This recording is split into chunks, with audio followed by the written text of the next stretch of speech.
Hello friends, live on earth channel में आपका स्वागत है। तो दोस्तों, आज हम देखते हैं नई टॉपिक जयशंकर प्रसाद की कृतियों के बारे में। तो देखते हैं जयशंकर प्रसाद के द्वारा रचित कुछ मुख्य मुख्य रचनाएं एवं उनके बारे में बहुत सारे पॉइंट, बहुत सारी तथ्य। तो जयशंकर प्रसाद की कृतियां देखते हैं कैसे हैं। तो उर्वशी जयशंकर प्रसाद की कृतियां हैं 1909 में। वन मिलन भी 1909 में है। प्रेम राज 1909 में। तो ये ध्यान रखना है, तीन है उर्वशी, वन मिलन, प्रेम राज। अयोध्या का उद्धार, शोकोच्छ्वास 1910। बभ्रुवाहन 11। कानन कुसुम 13।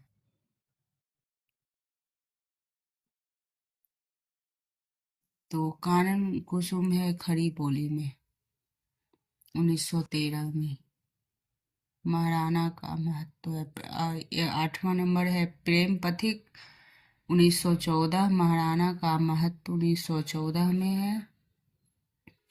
और चित्राधार 1918। झरना 1918। आंसू 25। लहर 33।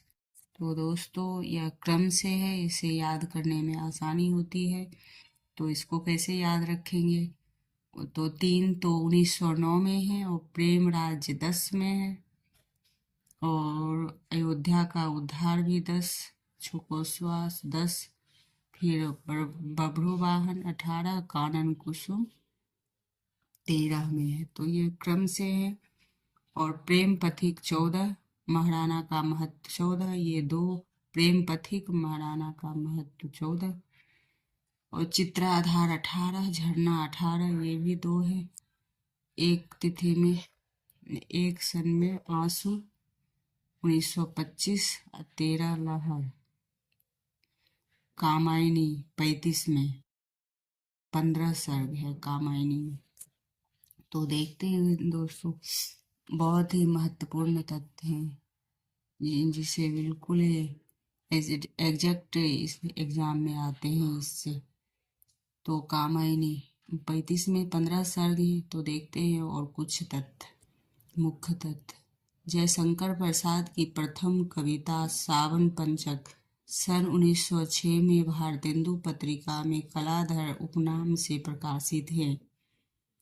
तो यह एग्जाम में आएंगे। कलाधर नामक उपनाम से क्या प्रसिद्ध है? तो सावन पंचक 1906 में भारतेंदु पत्रिका में कलाधर उपनाम से प्रसिद्ध है, प्रकाशित हैं। और जयशंकर प्रसाद की प्रथम छायावादी कविता प्रथम प्रभात सन 1918 में, सन 1918 में प्रकाशित हुई है, जो कि झरना में संकलित है। और जयशंकर प्रसाद की प्रथम पुस्तिका स्थान उर्वशी है। यह चंपुक काव्य है। यह चंपुक काव्य है। खड़ी बोली में जयशंकर प्रसाद की प्रथम काव्य संग्रह कानन कुसुम है। तो यह ध्यान रखना है, खड़ी बोली में कानन कुसुम है 1913। यह मुख्य तथ्य है। जयशंकर ऐसे एग्जाम में आते हैं कि जयशंकर प्रसाद की प्रथम रचना जो है वो ये क्या है? तो उर्वशी है। और खड़ी बोली में क्या है? तो जयशंकर प्रसाद का प्रथम काव्य संग्रह कानन कुसुम में खड़ी बोली में है। तो यह इम्पोर्टेंट है। कामायनी का संक्षिप्त विवरण। तो कामायनी के सर्ग आते हैं और इनके संक्षिप्त विवरण इस प्रकार है। देखिए, कामायनी के में क्या है? 15 सर्ग है। कामायनी में 15 सर्ग है। और अंगिरस शांत निर्वेद है। अंगिरस शांत निर्वेद है। दर्शन रस समर संवाद है। समरस समरसवाद है। दर्शन क्या है? रस समरसवाद है। मुख्य पात्र आनंदवाद। मनु श्रद्धा ईरा। मुख्य ताटक कुमार। मुख्य ताटक छंद और कुमार है। मुख्य छंद क्या है? ताटक। तो कामायनी के सर्ग।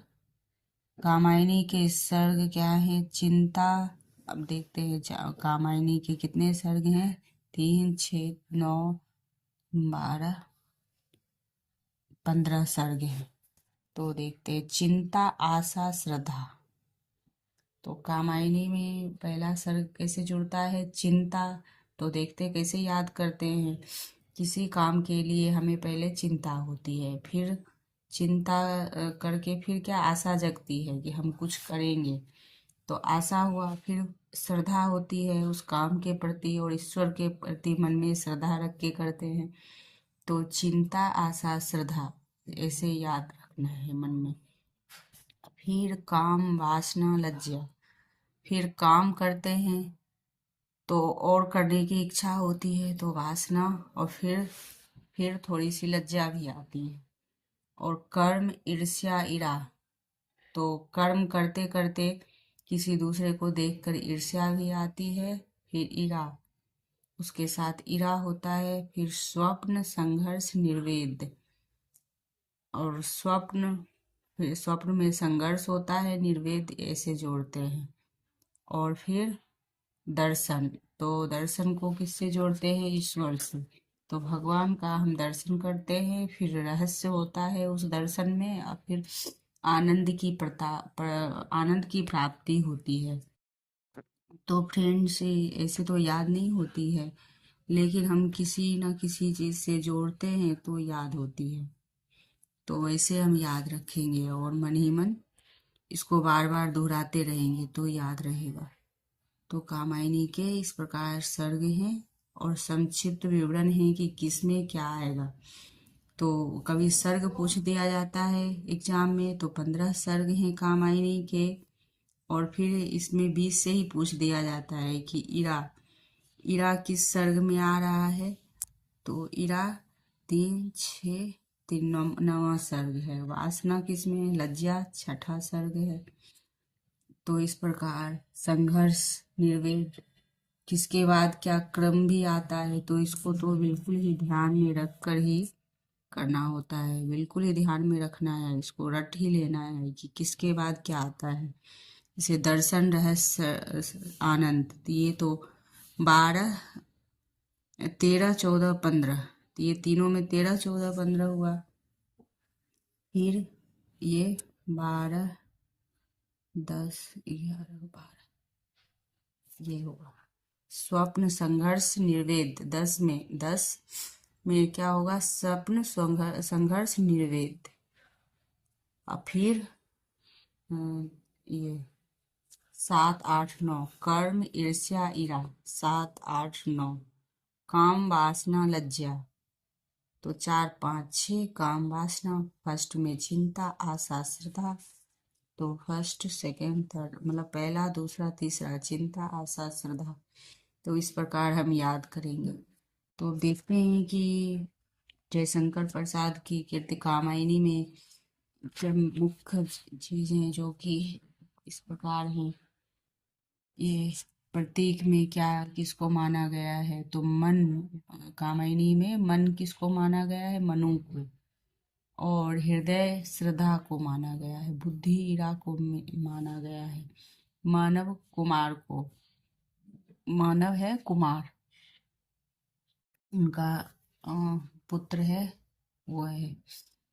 तो इस प्रकार देखते दोस्तों, एक जगह मुख्य चीज संकलित है, जो कि मेरा नोट्स है, जो एक ही जगह है, आपको ढूंढना नहीं पड़ेगा, एक ही जगह सब है। इसको बार बार देखकर आप याद कर सकते हैं और मतलब आराम से भी सुन सकते हैं, और इसको 2x मोड में भी, 5x में भी आप फटाफट याद कर सकते हैं, देख सकते हैं, बार बार रिवीजन कर सकते हैं।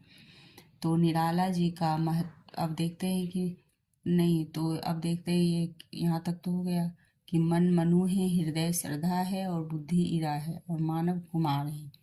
और फिर कुछ और मुख्य तथ्य देखते हैं। आचार्य शांति प्रिय द्विवेदी ने कामायनी को छायावाद का उपनिषद कहा है। तो आचार्य शांति प्रसाद द्विवेदी कामायनी को छायावाद का उपनिषद कहा है। जयशंकर प्रसाद को प्रेम और सौंदर्य का कवि माना जाता है।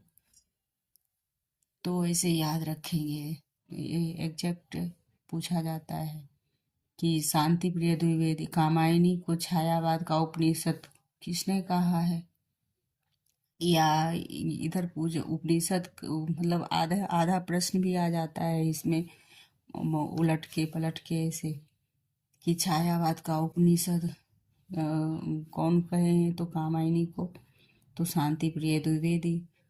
ये आ जाएगा कि आचार्य शांति प्रसाद द्विवेदी ने कामायनी को छायावाद का क्या कहा है, तो उपनिषद कहा है। जयशंकर प्रसाद की प्रेम और सौंदर्य का कवि माना जाता है। जयशंकर प्रसाद को प्रेम और सौंदर्य का कवि माना जाता है। निराला की महत्वपूर्ण काव्य कृतियां निराला जी की महत्वपूर्ण काव्य कृतियां देखते हैं। अनामिका है 1923 में, परिमल 1930 में, गीतिका 1936 और तुलसीदास 38, कुकुरमुत्ता 42, अनामिका 43, बेला 46, नए पत्ते 46 नए पत्ते। तो देखते हैं क्रम से हैं। अर्चना तो कैसे क्रम से हैं देखिए। अनामिका 23, परिमल 30, गीतिका 36, तुलसीदास 38, कुकुरमुत्ता 42, अनामिका 43, बेला नए पत्ते 46। तो फिर अर्चना तो इधर देखिए इस क्रम में है, 30 के क्रम में, 3 2 के क्रम में है, उधर 4 के क्रम वाले हैं और इधर 5 के क्रम वाले हैं। तो ऐसे अलग अलग याद करने में आसानी होती है।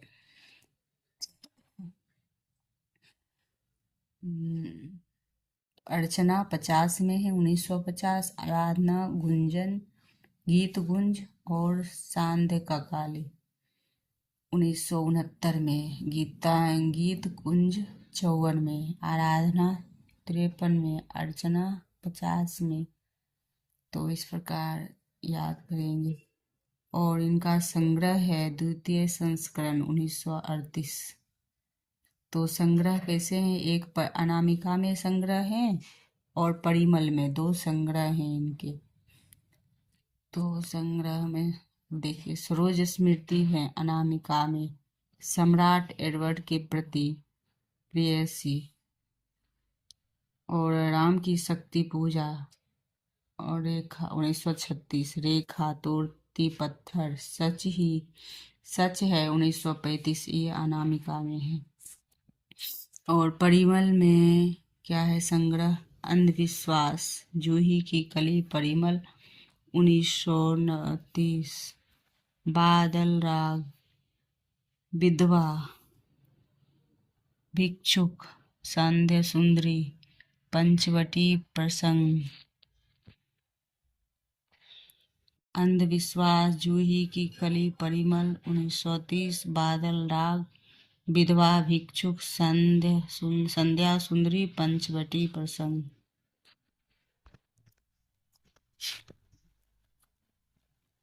तो दोस्तों इस प्रकार से नोट्स हैं मेरे, जो कि बहुत ही महत्वपूर्ण है। कहीं दूसरी जगह ढूंढने की जरूरत नहीं है, अलग अलग जगहों पे एक ही जगह है। तो ऐसे ही तथ्य आपको मिलती रहेगी। लाइक एवं सब्सक्राइब कीजिए और कमेंट कीजिए कि अब और कौन सी चाहिए, कौन सी रचना, किन किन कवियों के बारे में और कौन सी कविता। तो आप कमेंट कीजिए तो हम आगे वैसे ही लाएंगे, क्योंकि यूजीसी नेट बहुत ही बड़ी सिलेबस है। इस मतलब एक प्रकार का समुद्री भी है, कभी पढ़ो खत्म नहीं होने वाली है। कितना भी पढ़ो कभी खत्म होने वाली ही नहीं होती है। तो इसी बीच में हम एग्ज़ाम देते रहते हैं और एग्ज़ाम देने पे पता चलता है कि हम इतना पढ़ लिए और कुछ हो ही नहीं रहा है अपने तो, को कुछ आता नहीं है, जितना भी पढ़ते जाते हैं लगता है कुछ आता ही नहीं है। तो इसलिए अपना अपना काम है कर्म करते रहना, तो इसलिए लाइक एवं सब्सक्राइब कीजिए। आगे हम इससे जुड़े रहेंगे। धन्यवाद।